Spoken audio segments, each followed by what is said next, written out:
students. Today we are going to start a new chapter, that is metals and non-metals.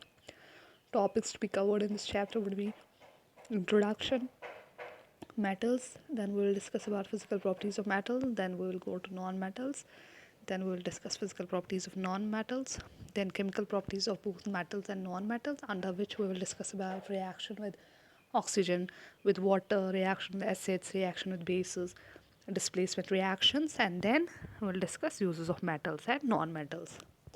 Now the first question that strikes our mind is, why should we study metals? Why do we spend so much of time understanding what are metals, what are their properties, how do they react, why do we want to do all that? So let's see some of the things which we use in our daily life, and they are all made up of metals. So the first thing I will take about is I will take is jewelry, because it's something which is very common to you. You have seen like rings, chains, earrings. They are all jewelry. They are all made of metals. The hammer, which we use for construction or for repairing things in your house, that's also a metal part. Even the tiny nail, which is very important for furniture making, for constructing a lot of things. The tiny nail is also made up of iron, and iron is again a metal. The fencing wires, people often use fence their fields, gardens. So these wires are also made of metals. Even not only that, the guns used by police officers for our protection are made up of metal.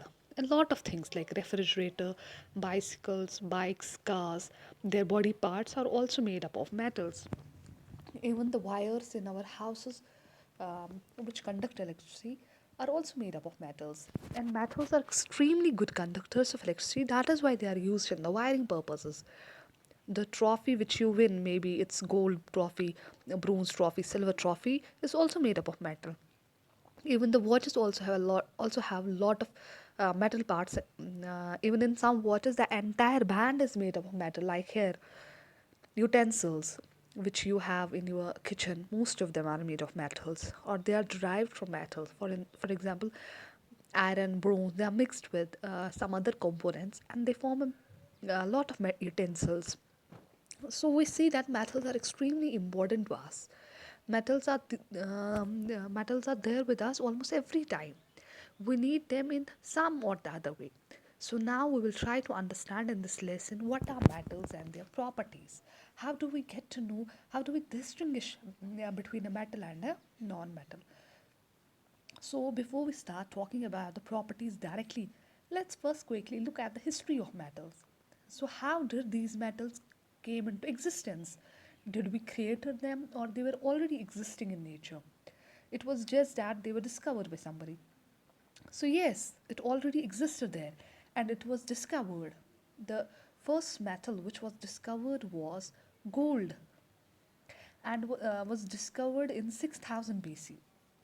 So you see, long time back, during the prehistoric time, gold was discovered. Even at that time, due to its shine and appearance, people were like crazy about gold. It was costly since that time only. It was always a costly metal because of its appearance and the shine. Now, gradually, as time passed, other metals were also discovered. Like a little later, copper was discovered, then silver, lead, tin, iron, and this period during which iron was discovered, it is often termed as Iron Age, because once iron was discovered, iron was comparatively cheaper than other metals. But at that time, iron was like a very tough metal, which could be used for constructing a lot of things. Even today, you see the bridges and all things are all made up of iron because of its rigidity, because of its strength. So the discovery of iron was a turning point, and then gradually this crosses the discovery of metals continued. Gradually came up mercury, platinum, antimony, bismuth, and you see it went on. So we actually have a huge number of metals.